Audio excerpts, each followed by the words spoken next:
In Ecuador, electoral authorities reported a turnout of 80.74% in Sunday's election day. Vote counting is underway. In Peru, Dina Boluarte's government declared a state of emergency in 7 regions of the country for a period of 60 days. And in Chile, authorities reported that the death toll from the forest fires raging in the south central regions rose to 24. Over 800 homes have been destroyed. Hello, welcome to From the South. I'm Luis Alberto Matos from the teleSUR studios in Havana, Cuba. We begin with the news.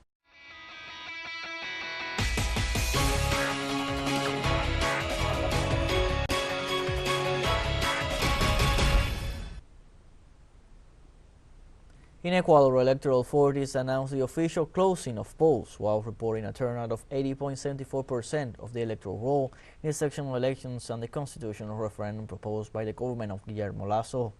Previously, electoral officials instructed to reinforce security at the polling centers after several criminal acts were reported throughout the nation.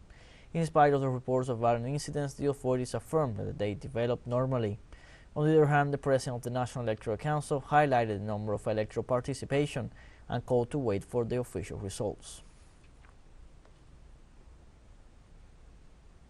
Election day in Ecuador began with the authorities' rejection and condemnation after the murder of Omar Menendez, candidate of the Citizens' Revolution movement who was running for mayor of the town of Puerto Lopez. Violent acts, delays in setting up the voting tables, and confusion at the time of voting characterized this new electoral process.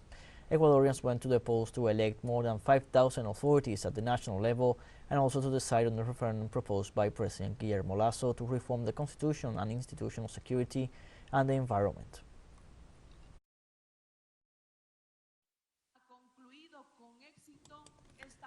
This election day has concluded successfully, with a voter turnout of 80.74%. Given the number of ballots and in order to speed up the counting will be carried out in 2 groups. In the first group, the first ballots to be counted are for the mayoral and prefect dignities. In the second group, those to be counted are for the referendum and then for the authorities of the council for citizens' participation and social control. Regarding the transmission of results, it will begin at approximately 7 p.m., depending on the number of candidates for the office of the mayor. The transmission of the results regarding the referendum questions will start half an hour later.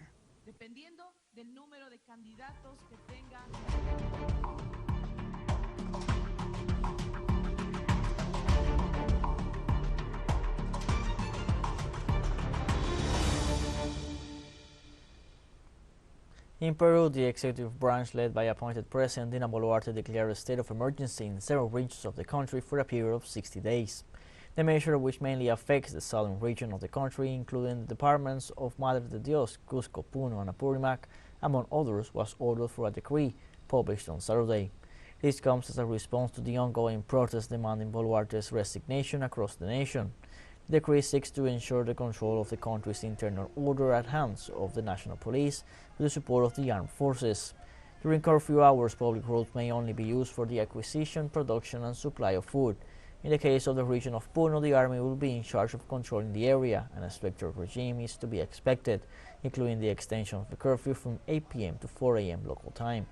The Puno region has been one of the most severely hit by police and military repression during the past weeks of ongoing protests. Social movements in the Dominican Republic held a vigil in solidarity with Peruvian demonstrators who have been repressed by the country's police and military forces. During a Solidarity Day in Santo Domingo, representatives of several organizations gathered in Plaza La Independencia to demand the resignation of President Dina Boluarte, early general elections, and calling for a constitutional assembly. Demonstrators also rejected the multiple repressive actions of the Peruvian security forces that have left more than 60 people dead since the beginning of protests.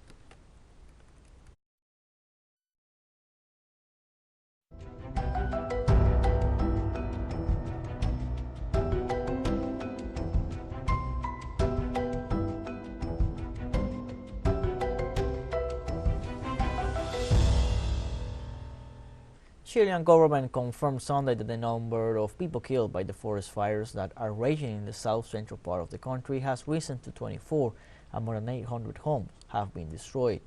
According to the Undersecretary of the Interior, Manuel Monsalve, there are 260 active fires so far, of which 51 are in the process of being controlled and 28 are considered relevant due to the seriousness of the cause damaged.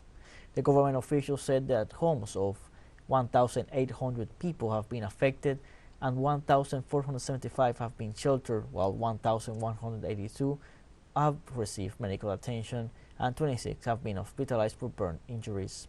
Monsalve also informed that 10 people have been arrested for their alleged responsibility in the blazes. Chilean laws are particularly harsh on arson, where penalties range from 5 years and 1 day to 20 years. After 5 days, Colombian firefighters have controlled a forest fire that devastated around 2,000 hectares in Tota and Aquitania in the department of Boyacá. Authorities explained that the flames in the Páramo Las Alfombras burned hectares of frailejones and grass. Officials indicated the National Army, Civil Defense, and volunteers of the region joined to fight the blaze. 20 forest fires have been reported so far this year. Let's now take a short break, but first remember you can follow us on TikTok at the account at teleSUR English, in which you'll be able to see news in different formats, news updates, and much more. Other stories coming up, stay with us.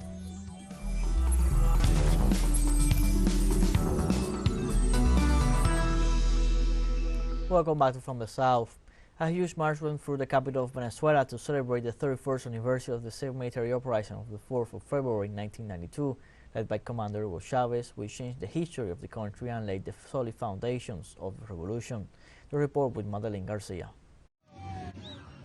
They met again in the streets of Caracas with the same feeling and the same love for Hugo Chavez, who, 31 years ago, together with young soldiers, rebelled against the system that excluded 80% of the poor population. When my commander Chavez said for now, that was the hope of the people, that people woke up. Those who had been historically excluded woke up. They joined the revolutionary movement and humble people were seen. February 4th means for me the rebirth of the free and sovereign feeling of our Venezuelan people. We women were made visible, we were recognized in our work, in our struggles. Today, we have position in a lot of government's trenches. Young people who grew up in revolution recognize themselves in the anti-imperialist rebellion of February 4th, 1992, that is still alive. A day of democracy, of freedom, of resistance, and not of resignation to the domination of foreign powers, to be able to say that today we have had another year of rebellion and another year of freedom, freedom of expression, freedom of the people, freedom that no government has, and that is what we are living today in Venezuela.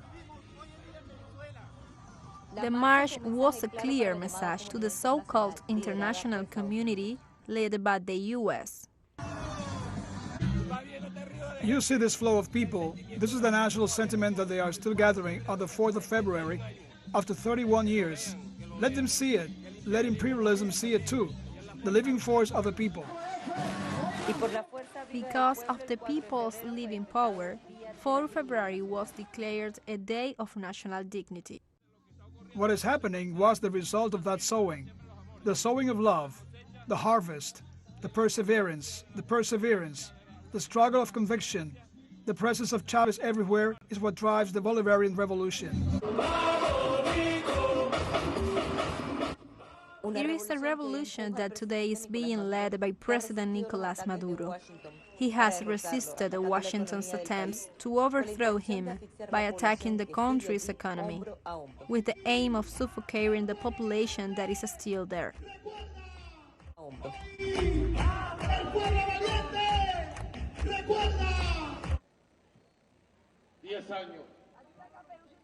10 years of experiencing, 10 years of fighting, and I'm telling you that 10 years later, I'm feeling as strong as ever, as ready as ever, and I am knowing that this nation is as strong as ever to face off disruptions, aggressions, and threats.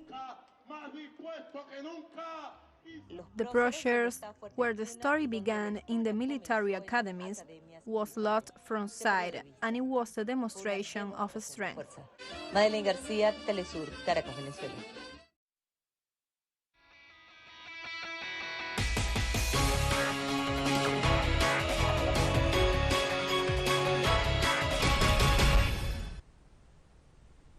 Polls closed this Sunday in Cyprus without a victory for any of the contenders, which leads the presidential elections to a second round on February 12. Former Cyprus Foreign Minister Nikos Christodoulides obtained more than 31% of the votes, but he did not reach the necessary majority to avoid a runoff. Opposition candidate Andreas Mavrogiannis ended in second place with more than 29% of the vote and will also be on the final ballot. However, ruling party leader Averof Neopetou is out of the race after obtaining just over 26%. The main candidates are perceived as an extension of outgoing President Nikos Anastasiades, who is leaving office after 2 terms as president. On Sunday in Italy, a massive internet service outages was reported in several regions. The TIM company, one of the main internet operators in the country, said it received more than 7,500 reports of service failure early in the day. Main cities like Rome, Milan, Naples, Turin, or Palermo experienced difficulties when trying to connect to the internet through landlines. Meanwhile, there were no internet glitches with mobile devices. In a press release, the company said the incident had to do with an international interconnection problem, and it dismissed the possibility of a cyber attack. In the Austrian Alps, the bodies of 5 people were located this Sunday following severe snow avalanches during the winter sports season. Among the last 4 victims is a 59-year-old man who was buried by snow while helping to remove a dense mass in the town of Devantal. The other 3 were skiers, aged 29 and 33, and a guide from 62. Further personal information of the 5th victim is unknown, although the death was confirmed in Langenfeld in the Otzal Valley. For the moment, authorities have not specified the nationalities of the athletes found on Sunday. In recent years, avalanches in Austria, a major winter sports destination, have caused an annual average of 20 deaths. We have more news coming up after a short break. Don't go away.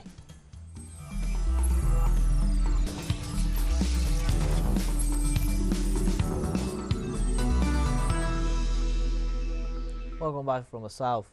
In China, major water project sets record figures for water transfer to the most vulnerable areas in times of drought. The major water transfer project from south to north, in operation since 2014, has benefited more than 150 million people. It has 3 routes: the middle route, which is the most important one, plus the eastern route that has been operating since 2013, and the western route that is in the planning stages pending construction. The president of the Jiangchuan Water Network Corporation said the government considers the completion of this mega water project a priority for 2023. China expressed on Sunday its great dissatisfaction with the decision of the United States to blow up its scientific research balloon because it had accidentally traveled through its airspace. The Foreign Ministry condemned the use of force against the Chinese aircraft, despite the clarification 2 days ago that it was a civilian vehicle conducting meteorological studies that had deviated from its scheduled path due to strong westerly winds and its limited ability to steer itself. Beijing deplored Washington's move regardless of the ongoing communication on the issue and the call to handle the situation in a calm, restrained and professional manner. The Foreign Ministry added that China will protect the legitimate interests of enterprises linked to the device and take the corresponding measures. Pope Francis appealed on Sunday to the people of South Sudan to lay down their weapons of hatred and open air mass on the final day of his pilgrimage to a country hit by violence and poverty. Large crowds of ecstatic worshippers streamed into the John Garang Mausoleum in the capital Juba to see the pontiff, who has made peace and reconciliation the theme of his 3-day trip to the world's newest nation.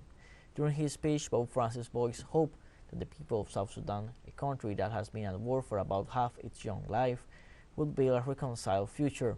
This was his first papal visit to the largely Christian country since it achieved independence from Sudan in 2011. In South Africa, the energy crisis has worsened with blackouts of up to 10 hours, which affected every other service in the country. South Africa's Mineral Resources and Energy Minister, Wet Nwatanche, said the country's energy situation could be solved within 6 months to a year. The minister said the Eskom electricity company, which supplies 90% of the national demand, has about 48,000 megawatts connected to the national grid. However, close to 22,000 megawatts are inactive. Constant power cuts have affected pumping stations, causing breakdowns in the water supply system and affecting many households in Johannesburg and Pretoria, two of the most populated cities in the country. In South Africa, Vice President David Mabuza resigned. Mabuza's resignation comes ahead of a government reshuffle expected in the country in the coming days. Mabuza confirmed his resignation on Saturday while attending a funeral in the province of Mpumalanga in the north of the country. He said he is stepping down in favor of Paul Mashatile, who was elected last December as Vice President of the ruling African National Congress. Although the President can appoint any member of the National Assembly as Vice President, the tradition of the ANC, in power since the advent of democracy in 1994, dictates that the top two posts in the executive be held by the party's top two leaders. Mashatile, former ACN treasurer, is expected to be sworn in as a parliament member next Monday, an indication that he may be ready to take over as president. This February, the Habano Festival returns to Havana, Cuba. The event usually attracts more than 1,000 people from some 70 countries. The international corporation Habanos S.A. notified that after 2 years of absence due to COVID-19 restrictions, the Great Premium Tobacco Festival returns in its 23rd edition from February 27th to March 3rd. At the rally, distributors and fans will relive the initiatives that have made this annual event so beloved by famous attendees, such as visits to renowned rolling factories, plantations, conferences, competitions, and 3 very special evenings where they will learn firsthand about the latest novelties. Habanos, Cuba's premium cigars, continue in upward trend that convinces the most demanding markets with their quality. We have come to the end of this newspaper. You can find these and many other stories on our website, telesurenglish.net. You can also join us on social media, Facebook, Twitter, Instagram, Telegram, and TikTok.